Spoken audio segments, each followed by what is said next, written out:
Sebelum kita memulai pelajaran, silakan dipimpin doanya dulu. Semua kelas hadir, Jopak. Silakan. Mulai pelajaran pada hari ini, tentunya kita berdoa terlebih dahulu. Berdoa mulai.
Marcela sama Habib.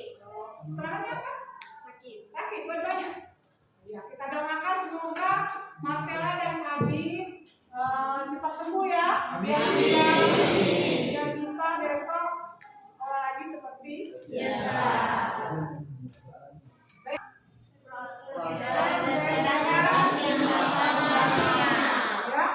Adapun tujuan pembelajaran kita hari ini bisa dilihat di sini.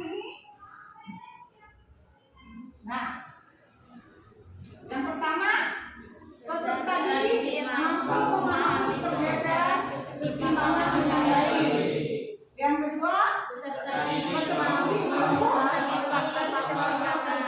keseimbangan. Ya, jadi ada dua tujuan pembelajaran. Tadi sekarang tepuk lagi, tepuk sinian, tepuk malam, tepuk malam. Oke. Bisa? Bisa. Kita lihat siapa yang konsentrasi, siapa yang bilang. Ya, dimulai.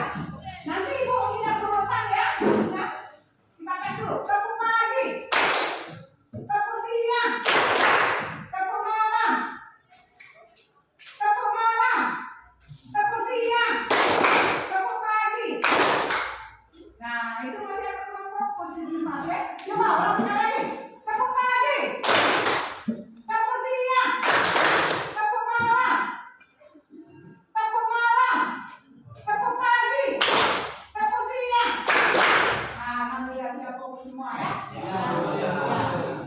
Jadi sebelum memulai pembelajaran kita mengenai pergeseran keseimbangan, ibu ingin bertanya dulu kepada kalian, ya. Minggu kemarin kita sudah belajar keseimbangan kimia ya. Nah, sekarang coba ibu tanya, apa reaksi keseimbangan? Apa reaksi keseimbangan? Cirinya kemarin panahnya ada bolak balik, ya. Coba siapa yang bisa? Reaksi keseimbangan itu yang bagaimana?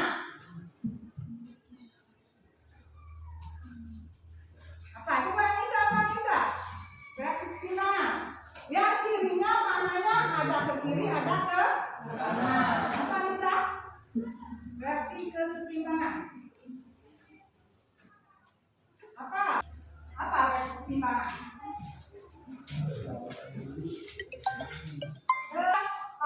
Menghasilkan untuk produk ya, bisa lagi ke reaktan. Itu namanya reaksi keseimbangan. Contohnya apa? Kemarin tidak. Contohnya, masih teringat gak? Yang reaksi yang misalnya dia jadi apa? Nanti bisa jadi ke reaksi awalnya dia bisa jadi direaksikan lagi, bisa jadi ke reaksi awal apa? Coba. Jadi pembuatan es batu itu pertamanya dia dari air ya? Iya. Nah, terus masukkan freezer membeku. Nah, setelah dikeluarkan lagi dari dalam freezer, dia berubah lagi menjadi air. Nah, ini contoh dari reaksi keseimbangan atau reaksi bolak balik. Ya. Dibacakan dulu kira-kira kelas kita hari ini dari 1 sampai 5.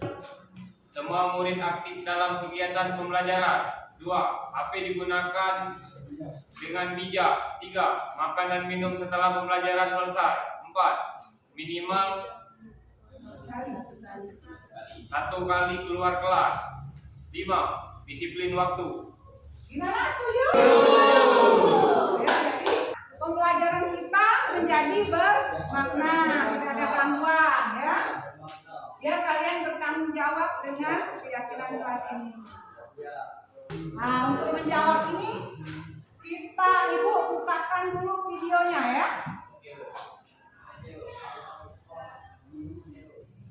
Silakan kalian perhatikan dengan sengaja. Yaitu, jika terhadap suatu sistem kesetimbangan dilakukan suatu tindakan atau aksi, maka sistem akan mengadakan reaksi untuk mengurangi pengaruh aksi tersebut. Jadi, misal pada sistem atau reaksi kesetimbangan PCA5 setimbang PCA3 tambah CA2 dilakukan suatu tindakan atau aksi, maka untuk mengurangi pengaruh aksi tersebut, reaksi kesetimbangan akan mengalami pergeseran. Bisa ke arah produk, yaitu ke kanan, atau bergeser ke arah reaktan, yaitu ke kiri. Lalu, aksi atau faktor apa saja yang dapat mempengaruhi pergeseran kesetimbangan? Faktor yang pertama adalah konsentrasi. Jika konsentrasi zat diperbesar, maka reaksi kesetimbangan akan bergeser dari arah zat tersebut. Sebaliknya, jika konsentrasi zat diperkecil, maka reaksi kesetimbangan akan bergeser ke arah zat tersebut. Contoh, PCA5. PCA5-nya di sebelah kiri, berarti bergeser ke sebelah kanan. Contoh yang lain, misal pada reaksi kesetimbangan ini, konsentrasi Cl2 dikurangi atau diperkecil. Artinya, kesetimbangan akan bergeser ke arah zat tersebut, yaitu Cl2. Berarti ke arah kanan. Oke, cukup jelas ya. Nah, yang juga perlu diingat di sini adalah pada kesetimbangan heterogen, penambahan atau pengurangan konsentrasi zat hanya berpengaruh jika zat tersebut berfase larutan atau gas. Artinya, penambahan zat yang berfase solid atau liquid itu tidak mempengaruhi. Sekarang ya, ada pertanyaan pemantik bagaimana keseimbangan kimia dapat mengalami pergeseran. Dari video tadi gimana kalian menjawabnya setelah melihat video ini? Coba Anissa, bagaimana keseimbangan kimia dapat mengalami pergeseran? Apabila bagaimana? Keseimbangan kimia dapat mengalami pergeseran apabila volume zat bisa ditambah dan dikurangi, sedangkan suhu bisa dinaikkan dan diturunkan. Ya.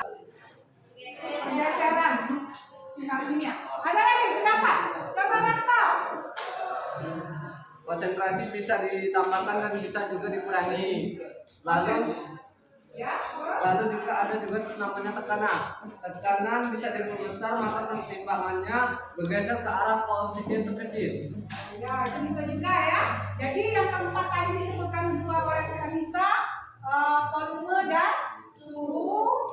Yang ketiga empatnya konsentrasi dan tekanan yang bisa mengalami keseimbangan kimia bisa bergeser apabila dipengaruhi keempat faktor tersebut. Nah, untuk lebih jelasnya sekarang Ibu akan memberikan LKPD. Kemarin sudah Ibu adakan tes diagnostik ya, sudah Ibu bagi menjadi 3 kelompok ya.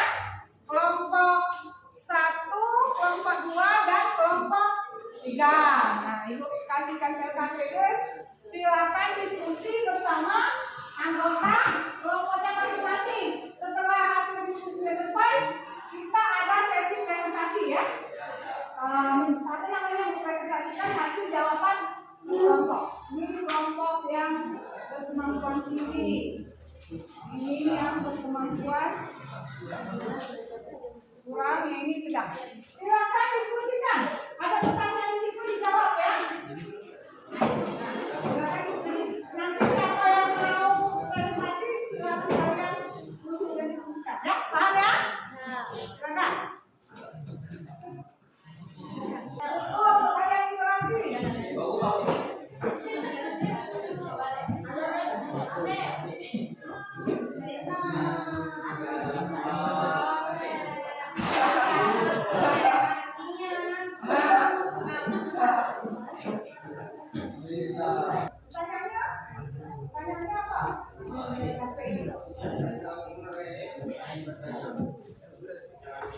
No, ingin no. Dua.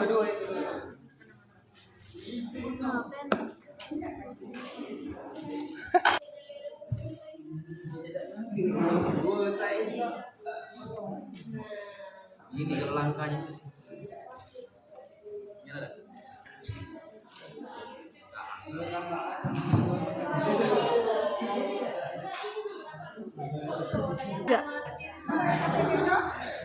Silakan diskusikan ya. Yang bawa HP tidak apa-apa, pakai HP muka ini informasi yang bisa menjawab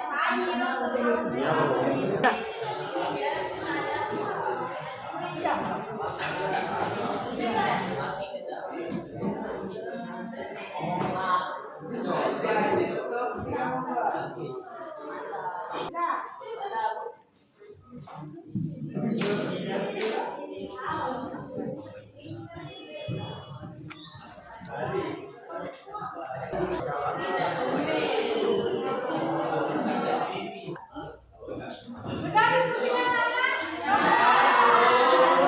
Berapa dua? Sudah sekarang kita sesi mempresentasikan hasil diskusi kelompok yang masing-masing. Ya, semua anggota silakan ke depan. Ya, sudah ditunjuk siapa yang mau mempresentasikan? Nomor satu. Nah, silakan ke depan. Anissa dan kawan-kawan. Hasil diskusinya. Assalamualaikum warahmatullahi wabarakatuh. Waalaikumsalam warahmatullahi wabarakatuh. Perkenalkan, kami dari kelompok 1. Perkenalkan, nama saya Anissa. Nama saya Jopan Kanvas yang pertama. Saya Iqbal. Saya Oksan. Saya Andi. Saya Farel. Saya Dafironia Najwa. Saya Firwanda. Di sini kami akan mempresentasikan hasil diskusi kelompok kami. Pertanyaan pertama, bagaimana proses pembuatan asam sulfat berdasarkan industri? Jawaban nomor 1. Proses pembuatan asam sulfat melibatkan beberapa tahap, termasuk pembakaran belerang untuk menghasilkan sulfur dioksida, oksidasi, dan akhirnya kondensasi sulfur dioksida menjadi asam sulfur. Pertanyaan kedua, 2SO2 ditambah O2 mendapatkan reaksi 2SO3 berdasarkan azas Le. Tentukan kondisi yang memutuskan agar dihasilkan SO3 lebih banyak. Jawabannya, ketika dapat menggeser kesetimbangan ke arah produk dengan meningkatkan tekanan atau mengurangi volume reaksi. Kesimpulan dari kelompok kami, jadi pergeseran kesetimbangan melibatkan faktor suhu. Kalau suhu diturunkan, maka akan bergeser ke arah eksoterm.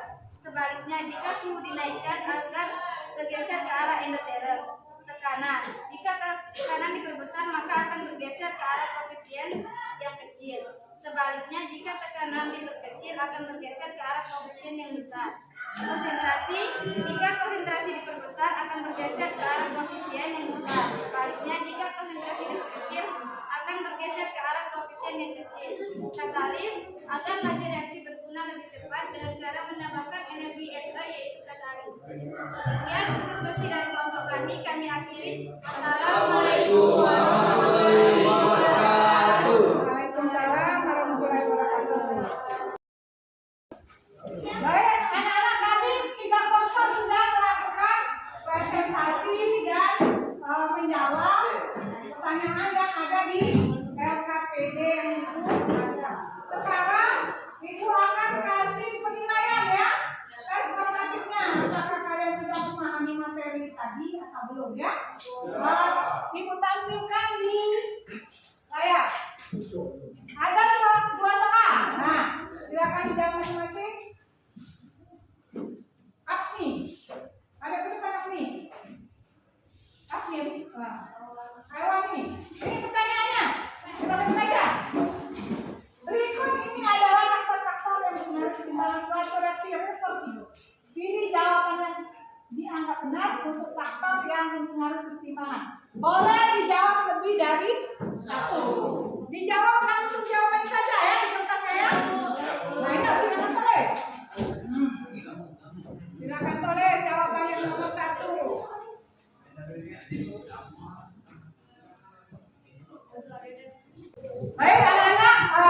tadi kalian berdiskusi sama mengerjakan tes formatif. Sekarang apa yang bisa kita tarik kesimpulan pembelajaran kita hari ini? Coba siapa yang mau menyimpulkan materi kita hari ini? Ya kalian, apa? Kesimpulan materi kita hari ini. Silakan. Kesimpulan materi hari ini tentang pergeseran kesetimbangan yang dipengaruhi oleh beberapa faktor, yaitu tekanan, konsentrasi suhu, dan volume. Ya, benar ya.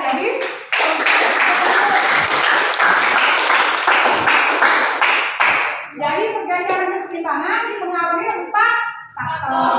Yang pertama, yang kedua,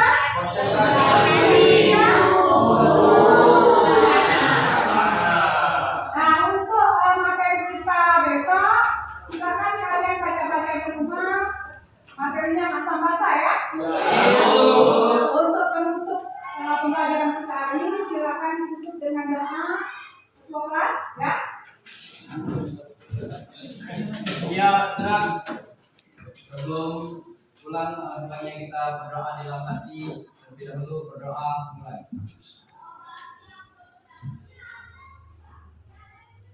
Berdoa selesai.